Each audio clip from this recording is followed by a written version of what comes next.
Welcome students. So today we are here with a new topic and the new design, that is the design of gantry girder.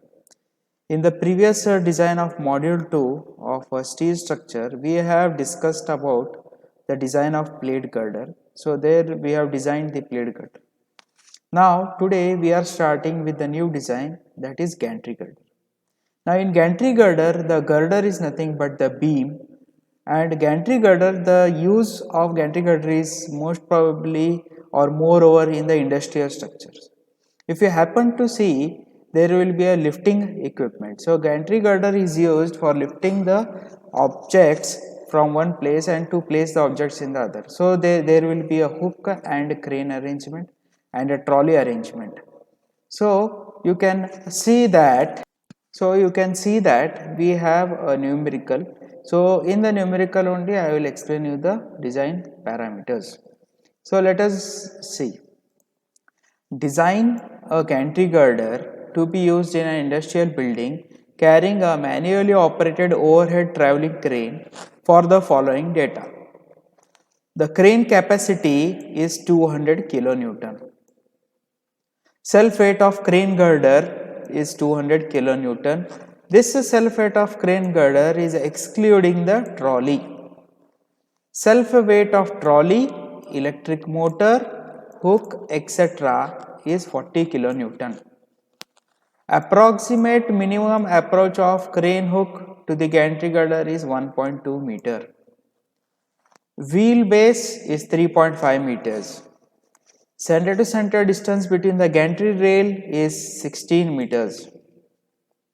Center to center distance between columns, that is span of gantry girder, is 8 meters. Self weight of a rail section is 300 Newton per meter. Diameter of crane wheels is 150 mm. The steel is of grade Fe410. Design the field welded connection if required. The support bracket connection need not to be designed. So this is the given data of the gantry girder. So let us see the design. So let us in the first step note down the what all is the given data. So Fu is 410 MPa, as you can see here steel of grade 410 they are given. So Fu is of 410 Newton per m square. Fy is equal to Fyw and Fy of F, that is yield strength. So this yield strength W represents web and F represents flange. So Fyw is yield strength of web and yield strength of flange, which is 250 MPa. Then as we know in gantry girder there are different equipments. So the equipment may be electrically operated or manually operated. So let us assume that for hand operated OT crane, that is overhead traveling crane, lateral loads is equal to 5% of minimum static wheel load. The longitudinal load is 5% of the weight of the crab and the weight lifted.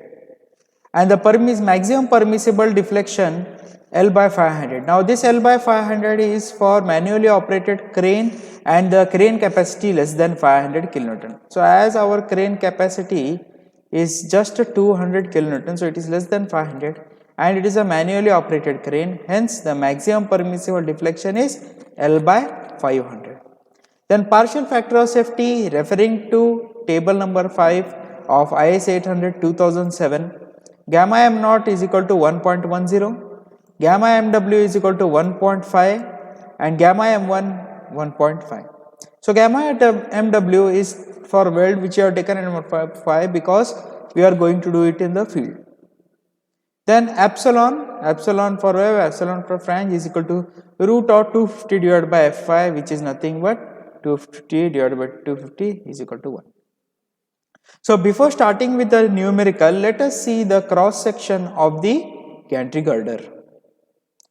So here you can see this is the cross section of the gantry girder. So this is a half section here. So similar mirror image will be there on the other side. So what all we have? So we have a column here, column or a stanchion, and we have a bracket plate attached to this column. Then we have a base plate. Then we have, this is a gantry girder section. So here we have provided a I section with channel. Above this there will be rail and wheels, and to this there will be a crane bridge or truss girder. On this truss girder we have a trolley with arrangement of hook, and to this hook a load will be acting. So this is the cross section of the gantry girder or elevation. The plan. So if you see from top view, this is a top view. So this is nothing but the rail section, and this is the trolley and how it moves. So see here, the trolley will move in this direction, that is forward backward, and this will move so in this direction. So this is how it is there. So now we have to design the gantry girder, that is this portion. So remember, we are designing the gantry girder. So what all, let us see what all are the loads coming onto the gantry girder. Now here is the lifting equipment, it will lift some weight. Now as in question they are given 200 kilonewton, so it will lift some weight 200 kilonewton, and this in turns will be attached to the trolley at the center. So this trolley again will lift this weight, so its weight will act on the trolley, and this trolley will move on this bridge. So from the wheels as a point load, it will be transferred to the crane bridge. Then again from this the loads on both the ends will be transferred as reaction through this wheel to the rails, and from the rails to the gantry girder. So we are going to design the gantry girder. So what all are the loads coming onto this?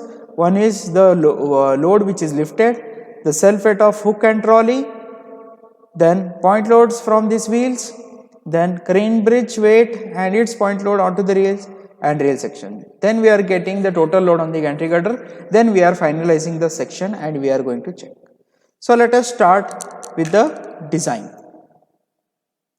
So coming back to the question, so here, so let us start with the design. So first is to find out the design forces. So first parameter is wheel load maximum.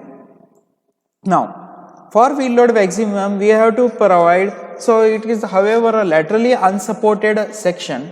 So let us use and prepare the diagram with simply supported beam as it is laterally unsupported. So this is the span of crane bridge, just I would like to tell you. So this is the span of crane bridge here. So what all are the loads coming on this? That means what are loads coming onto this are transferring on the crane bridge. So the crane bridge span is 16 meters. So first we have to place the UDL. So let us see the calculation. So concentrated load on the crane is equal to 200 plus 40. Now what is this 200? This 200 is nothing but the crane capacity, and this is nothing but 40 the load of the trolley and other arrangement. Sometimes the crane capacity is given and the trolley weight is not given, that means the load whatever is given is including the trolley. Now in this numerical they have given different loads of crane capacity and different for trolley, so it is excluding, so we have to include. So 200 kilonewton is the crane capacity excluding the trolley, and if you include the trolley weight it is 40, so it is 200 plus 40 is equal to 240 kilonewton. So this unfactored load. So maximum factored load on the crane is 1.5 into 240, which is 360 kilonewton. So let us place this 360 kilonewton here. Now let us see the UDL. The crane will carry a self weight as a UDL, and which will be 200 kilonewton divided by the span. So span of the crane bridge is 16, so 200 divided by 16, which is 12.5 kilonewton per meter. Factored uniform load is nothing but 1.5 into 12.5. So this is 18.75 kilonewton per meter. So let us substitute this on the bridge crane. So UDL is 18.75 kilonewton per meter, which includes the self weight of the crane. And this is the wheel load, so which is placed center, and they are already given the approach distance. So if you see the question here, so here they are given the approach of the crane to the hook, minimum approach, so 1.2 meter. That means from the edge till the, so this is 1.2 meter and this is 360 kilonewton. So this is the wheel load which has been placed as a point load, and this is the self weight which has been placed at a UDL. Now let us find out the reaction. So let us take this end as A and this end as B. So let us find out the reaction. So after calculating we found that RA is 483 and RB is 177 kilonewton. But remember at this end again crane bridge has two wheels, so it gets divided into two. So the reaction from the crane girder is distributed equally on two wheels at the end of the crane girder. So this you can note it down as a note. So the maximum wheel load on each wheel of the crane will be the maximum reaction. So maximum is 483. So 483 divided by 2, which is 241.5 kilonewton. So the first point is done, the maximum wheel load, which is 241.5 kilonewton meter. So next we shall see how to calculate the maximum bending moment. So now this has to be calculated on the gantry girder. So let us draw the span gantry girder, that is 8 meters, and name it as C and D. Now let us see the loading. Now however, we have found out wheel load 241.5 kilonewton. So there are two wheels, so 2 point loads. Now how to place it? For maximum bending moment, there is a condition. What is the condition? The trolley or the whatever wheels should be in such a position that one of the wheels from the center of the span of the gantry girder should be at 1/4 the distance of the wheel base. So you can see this is the center span, that is a 4th meter, and this 0.875 is nothing but the wheel base divided by 4. So let us see the calculation and place the self weight of the gantry girder as the UDL. So assume self weight of the gantry girder, as we have not yet selected this section and we don't know the load, hence we are assuming self weight of the gantry girder as 2 kilonewton per meter. So the total dead load will be 2000 Newton per meter plus 300. This is nothing but self weight of rail. If you happen to see the question here, so the self weight of the rail section is 300 Newton per meter. So let us see. So it is nothing but 2000 plus 300. So 2300 Newton per meter. When I convert it into kilonewton meter, it will be 2.3 kilonewton per meter. So the factor dead load will be 1.5 into 2.3, which is 3.45 kilonewton per meter. So if you see the UDL, we have placed a UDL which is of intensity 3.45 kilonewton per meter.